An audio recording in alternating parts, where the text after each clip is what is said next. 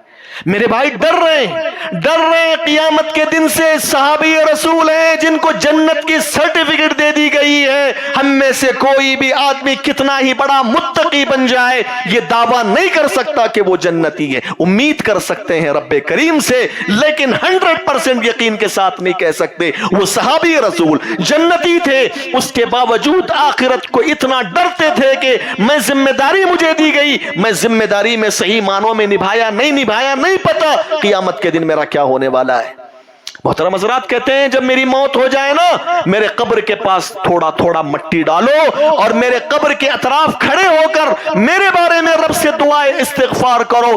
اتنی دیر تک جتنی دیر کوئی آدمی ایک اونٹ کو ذبح کر کے اس کا گوشت تقسیم کر دے، اتنا دیر کھڑے ہو کر میرے قبر کے ارد گرد میرے حق میں دعائے مغفرت کرنا، کیونکہ مجھے سوال کیا جانے والا ہے. قبر میں فرشتے آنے والے ہیں. حضرات یہ محاسبہ نفس انسان کو سدھارتا ہے. اسی لیے عمر کہا کرتے تھے حاسبوا انفسکم قبل ان تحاسبوا، کہ قبل اس کے کہ اللہ تعالیٰ تمہارا حساب لے لے تم دنیا کے اندر اپنے نفس کا حساب لو. میں آخر میں 2-3 باتیں بتا کر اپنی بات ختم کر دوں. حضرات دنیا کمانا بری بات نہیں ہے، دنیا کمائیے، دنیا لیجئے، لیکن یہ بری بات ہے کہ آخرت سے غافل ہو کر دنیا کے پیچھے پڑ جائیں، حلال و حرام کی تمیز ختم ہو جائے، یہ غلط بات ہے. آخرت کو دنیا کو کمانا، بیوی بچوں کو کھلانا یہ ضروری چیزیں ہیں. ایسا نہیں ہے کہ آدمی دنیا سے غافل ہو کر سنیاس بن جائے، اس سے بھی اسلام منع کرتا ہے. آپ کو دنیا کے راستے سے جنت کو پانا ہے، دنیا میں رہ کر آپ کو جنت پانا ہے. تو میرے بھائی دنیا کما سکتے ہو لیکن جتنی ضرورت ہے اتنا کماؤ. دنیا کماؤ، دنیا سے دل مت لگاؤ، دنیا سے دل مت لگاؤ. یہی پیغام کتاب اللہ سنت رسول صلی اللہ علیہ وسلم کا ہے. صحابہ اکرام رضوان اللہ علیہ مجمعین کی زندگیاں بتاتی ہیں کہ صحابہ دنیا کماتے تھے آخرت کے لیے، لیکن ہم میں سے اکثر لوگ دنیا کماتے ہیں دنیا کے لیے، لیکن صحابہ دنیا کماتے تھے آخرت کے لیے. یعنی دنیا کے پیچھے پڑے رہتے تھے، حلال کمائی کماؤ تاکہ اس کمایا ہوا پیسہ میں اللہ کے راستے میں دے دوں، میری آخرت بن جائے. یہ صحابہ اکرام کا تصور تھا، یہ پیغام تھا. میں آخری بات بتا کر اپنی بات ختم کر دوں. سعید ابن عامر رضی اللہ تعالی عنہ ایک بڑے جلیل القدر صحابی رسول گزرے ہیں. آپ ان کے بارے میں پڑھیں گے تو آپ حیران رہ جائیں گے کہ سعید ابن عامر کو عمر بن الخطاب نے حمص کا گورنر مقرر کیا تھا. یہ حمص کے گورنر تھے، حمص کے امیر تھے. حمص ایک علاقے کا نام ہے. حمص کے جو بڑے بڑے لوگ جب مدینہ آئے کسی کام سے بات کرنے کے لیے عمر سے، تو عمر نے کہا کہ دیکھو حمص کے اندر جتنے بھی غریب اور مسکین لوگ ہیں نا ان کی لیسٹ بنا کے مجھے دے دو تاکہ میں بیت المال سے ان کی ضرورتوں کو پورا کر سکوں. حمص کے لوگوں نے لیسٹ بنائی. لیسٹ بنانے کے بعد نام لکھے اس میں. میرے بھائی عمر بن الخطاب رضی اللہ عنہ نے جب اس لیسٹ کو دیکھا اس میں نام لکھے ہوئے تھے فلاں فلاں فلاں فلاں، نیچے سعید ابن عامر کا نام لکھا ہوا ہے. سعید ابن عامر کا نام لکھا ہوا ہے. عمر نے کہا کہ یہ کون ہے سعید؟ کہا کہ حمص کے گورنر ہیں، حمص کے امیر ہیں. عمر نے کہا کہ میری خلافت میں حمص کا گورنر فقر و مسکنت کی زندگی بسر کر رہا ہے، فقیری کی زندگی بسر کر رہا ہے. انہوں نے کہا کہ عمر آپ سچ کہتے ہو. انہوں نے اپنی زندگی میں جو کچھ ان کے پاس آتا ہے اللہ کے لیے دے دیتے ہیں وہ، کیونکہ ان کو پتا ہے کہ اس دنیا سے ہمیں جانا، یہاں کچھ لے کے جانا نہیں، یہاں سے وہ جو بھی ملنا ہے آخرت میں ملنا ہے۔ میرے بھائیوں، عمر نے کہا ایک کام کرو، 1000 دینار یہ پکڑو، جاؤ سعید ابن عامر کو دے دو تاکہ وہ اپنے بیوی بچوں پہ خرچ کرے۔ 1000 دینار مطلب 1000 سونے کے سکے، بہت بڑی قیمت۔ میرے بھائی، سعید ابن عامر کو جب لوگ سعید ابن عامر کے پاس لے کر آئے سونے کے سکے، سعید ابن عامر کو دے دیا، یہ لو حضرت عمر نے تمہیں دے کر بھیجا ہے۔ میرے بھائی، سعید ابن عامر نے جب اس کو کھول کو دیکھا تو سونے کے سکے ہیں، دیکھتے ہی انا للہ و انا الیہ راجعون پڑا۔ بیوی نے کہا، وائف نے کہا، سعید ابن عامر کیا ہو گیا تمہیں؟ امیر المومنین کو کچھ نقصان تو نہیں پہنچ گیا؟ مسلمانوں کا کوئی نقصان تو نہیں ہو گیا؟ کیوں انا للہ پڑھ رہے ہیں آپ؟ سعید ابن عامر نے کہا کہ نہیں، آج کے دن میرے گھر کے اندر دنیا داخل ہو چکی ہے تیری، تاکہ میری آخرت کو برباد کر دے۔ سعید ابن عامر نے یہ کہنے کے بعد کہا، اپنی بیوی سے مشورہ کیا، اب ان پیسوں کا کیا کریں، اس کی دولت کا ہم کیا کریں؟ سعید ابن عامر نے کہا کہ ایک کام کرتے ہیں، ہم ان پیسوں کو فیوچر کے لیے اٹھا کے رکھ لیتے ہیں، مستقبل کے لیے اٹھا کے رکھ لیتے ہیں۔ بیوی نے کہا اچھی بات ہے، جیسے آپ بہتر سمجھیں۔ تو کہا بیوی سے، تم میری مدد کر سکتی ہو؟ کہا کہ کیوں نہیں، کرتی ہوں۔ کہا کہ جاؤ مختلف وہاں یہاں سے چھوٹی چھوٹی تھیلیاں لے کر آؤ۔ تھیلی سمجھتے ہیں آپ؟ کور، چھوٹے چھوٹے کور لے کر آؤ۔ کور لے کر آئی تو سعید ابن عامر نے ان چھوٹے چھوٹے کور میں اس دینار کو سونے کے ڈال دیا، تھوڑے تھوڑے کر کے ڈال دیا، تھوڑے تھوڑے کر کے ڈال کے گھر کے باہر جا کے فقیر اور مسکینوں میں بانٹ دیا وہ بھی۔ اور بیوی سے کہا، میں کہہ رہا تھا نا کہ فیوچر اور مستقبل کی ہم اس کو تیار کر کے رکھیں گے، یہی فیوچر ہے، آخرت میں اس کا اجر ملے گا انشاءاللہ، یہ ہمارے لیے جنت کے ذریعے جانے کا ذریعہ بن جائیں گے۔ یہ اصل فیوچر ہے میرے بھائی، یہ اصل فیوچر ہے کہ آپ کی آخرت بن جائے، آپ کو جنت مل جائے۔ اگر آپ کو یہ ملنا ہے تو دنیا کماؤ آخرت حاصل کرنے کے لیے، دنیا کماؤ جنت حاصل کرنے کے لیے۔ یہ صحابہ اکرام رضوان اللہ علیہ مجمعین کا طریقہ تھا۔ میرے بھائی، باتیں بہت ساری تھیں لیکن وقت اس بات کی اجازت نہیں دیتا کہ مزید میں آپ کے سامنے باتیں رکھوں۔ قبر کی زیارت کرنا نہ بھولیں، قبر کی زیارت کریں، کثرت کے ساتھ قبروں کے پاس جائیں، دیکھیں کہ کیسے دفن کیا جاتا ہے، کیونکہ یہ منظر دیکھنے کی وجہ سے دل کے اندر اللہ کا خوف آتا ہے، آخرت کی فکر آپ کے دل میں پیدا ہوتی ہے۔ موت کو یاد کر کے جینا سیکھیے اور قبر میں آنے والی زندگی کے لیے نیک عمل کے ذریعے تیاری کر لو۔ یہ نیک عمل سے ہی آپ کی قبر کی زندگی آباد ہوتی ہے۔ یہ دنیا، یہ سب کچھ، یہ سب دھوکے کا سامان ہے، یہاں کمایا یہی ختم ہونے والا ہے۔ ہمیشہ کی زندگی آخرت کی زندگی ہے، اس کے لیے تیاری کریں۔ رب العالمین سے دعا ہے کہ رب العالمین جو باتیں میں نے کہیں، سب سے پہلے مجھے، آپ حضرات اور خواتین اسلام کو عمل کرنے کی توفیق عطا فرمائے۔ اللہ تعالیٰ جب تک ہمیں زندہ رکھے عقید توحید لا الہ الا اللہ پر زندہ رکھے، جب ہماری موت ہو عقید توحید لا الہ الا اللہ پر ہو۔ آمین۔ اقول قولی هذا واستغفر الله لي ولكم ولسائر المسلمين من كل ذنب فاستغفروه انه هو الغفور الرحيم۔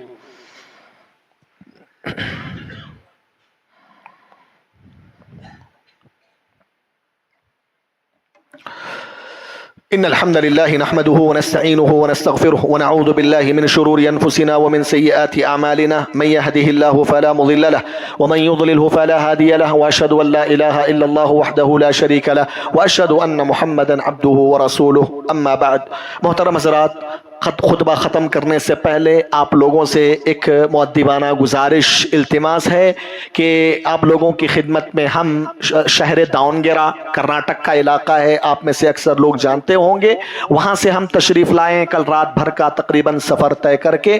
وہاں ایک مسجد فرقان اہل حدیث کے نام سے الحمدللہ بنائی گئی ہے، لیکن مصلیوں کی تعداد بہت زیادہ بڑھ رہی ہے اللہ کے فضل و کرم سے، تو اس کی وجہ سے مزید ایک اور جگہ ہم لوگوں نے لیا ہے، تقریباً 60 لاکھ پر مشتمل ہے، اور جنوری میں اس کا رجسٹریشن فوراً کرانا ہے، لہٰذا اب اتنی استطاعت نہیں ہے کہ اس مسجد کے لیے جو ہے فوراً رجسٹر کرایا جائے۔ اور میں آپ کو بتاؤں دونگرے کے حالات، شاید آپ جانتے ہوں کہ یہاں دین کے کام کے لیے، کتاب اللہ سنت رسول کی دعوت کے لیے لڑنا پڑا، یہاں تک کہ پولیس اسٹیشنوں تک پہنچنا پڑا ہے۔ تو یہ اللہ تعالیٰ کی توفیق ہے، اس کے بعد کوششیں ہیں، اللہ تعالیٰ چلا رہا ہے کام۔ تو تو میرے بھائیوں، میں آپ تمام لوگوں سے مؤدبانہ گزارش کرتا ہوں کہ مسجد فرقان کے لیے زیادہ سے زیادہ آپ تعاون پیش کرتے جائیں. یہ آخرت کی بینک ہے، آخرت کے لیے ذخیرہ آخرت بنے گی. ایک مصلی جو ایک آدمی کھڑے ہو کر نماز پڑھتا ہے 15,000 روپیے کا ہے، تو کم از کم آ کے ایک مصلی لے کر جانے کی کوشش کریں. ایک مصلی کا مطلب یہ ہے کہ آپ اس دنیا سے رخصت بھی ہو جائیں، جتنا آدمی نماز پڑھیں گے اتنی جگہ پورا ثواب آپ کو قبر میں بھی ملتا رہے گا. یہ صدقہ جاریہ آپ کے لیے بنے گا. لہٰذا میں آپ تمام لوگوں سے مؤدبانہ گزارش کرتا ہوں کہ زیادہ سے زیادہ اس مسجد کے لیے تعاون پیش کرتے جائیں. رب العالمین ہم تمام لوگوں کو اللہ تعالیٰ کے راستے میں زیادہ سے زیادہ اپنا تعاون پیش کرنے کی توفیق عطا فرمائے. آخرت کے لیے زیادہ سے زیادہ اپنے پیسوں کو خرچ کرنے کی توفیق عطا فرمائے. آمین. ان اللہ و ملائکتہ یصلون علی النبی یا ایھا الذین آمنوا صلوا علیہ وسلموا تسلیما. اللهم صل على محمد وعلى آل محمد كما صليت على إبراهيم وعلى آل إبراهيم إنك حميد مجيد. اللهم بارك على محمد وعلى آل محمد كما باركت على إبراهيم وعلى آل إبراهيم إنك حميد مجيد. عباد الله رحمني ورحمكم الله، إن الله يأمر بالعدل والإحسان وإيتاء ذي القربى وينهى عن الفحشاء والمنكر والبغي يعظكم لعلكم تذكرون. اذكروا الله يذكركم وادعوه يستجب لكم ولذكر الله أكبر والله يعلم ما تصنعون.